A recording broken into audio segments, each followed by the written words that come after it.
So, I know, right? Peter, you have on your kayak three different ways, or really three different ways to maneuver your kayak.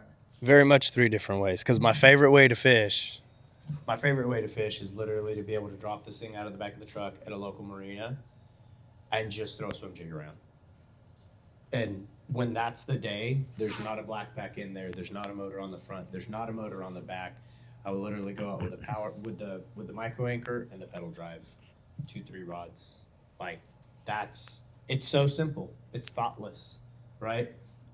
We can literally visually identify targets, and then you fish them. And guess what? The outcome is one of two things: there's a fish there, or there's not.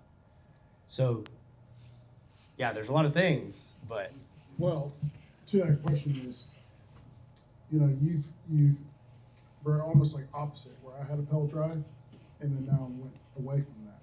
Then you had previously an AP, now you have a pedal drive. So can you tell us a little bit more about when you did rig up your kayak, what did you have to do differently, or were you able to do the same things now that you have a pedal drive in your kayak? Since I know a lot of people who are even online, who might be thinking that the pedal drive kind of takes away space, but I know that you've been able to accommodate the things that you like doing, like still put your catch board the way that you want to, still be able to put the fish finder the way you want to, still be able to lay your rod the way you want to. If you can, for us, just kind of explain your transition from a kayak that didn't have something in between your legs, and now you have something in between your legs.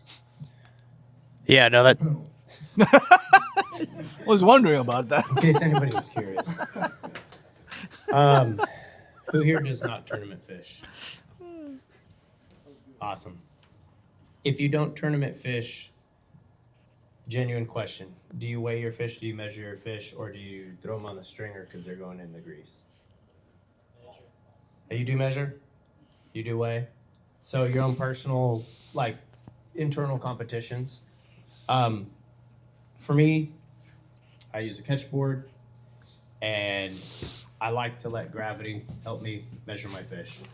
Right here. And as an example, right, whether it be a new canoe, an old town, any of the kayaks, I may lose a 1/4 inch every now and then. That's okay. I've never had a fish DQ'd. Somewhere on your kayak, figure out where there's a nice angle where you can be able to lay it across and have the, I'm drawing a blank, the part where the lips Holder? go. No, The bump. the bump itself. Yeah. Okay.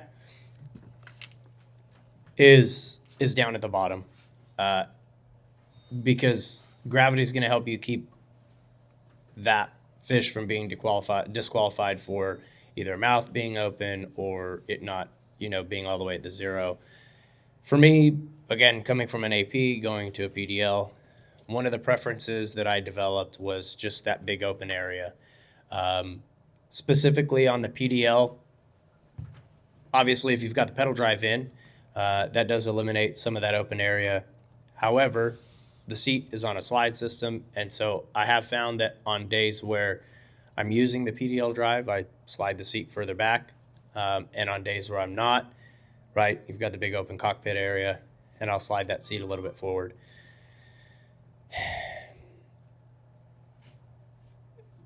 How can I elaborate on your question? So in terms of like, is it in the way, do you feel, or do you not feel like that's in the way, or? Yeah, I mean, it's such a preference, because for folks that have been using a PDL drive for a really long time, it's just blinking and breathing. It's part of their mobility, right? And at the end of the day, whether it's a bow, a pedal, or a stern-mounted motor, or a paddle,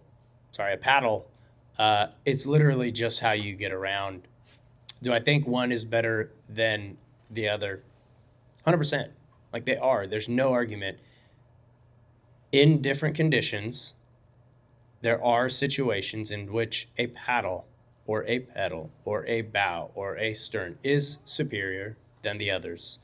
And so that's where I go back to, think about what you're going to be doing that day and let that be what defines what option is going to be most ideal for you. Generally, for me personally, when I'm using the pedal drive, It's light tackle, throw and go days.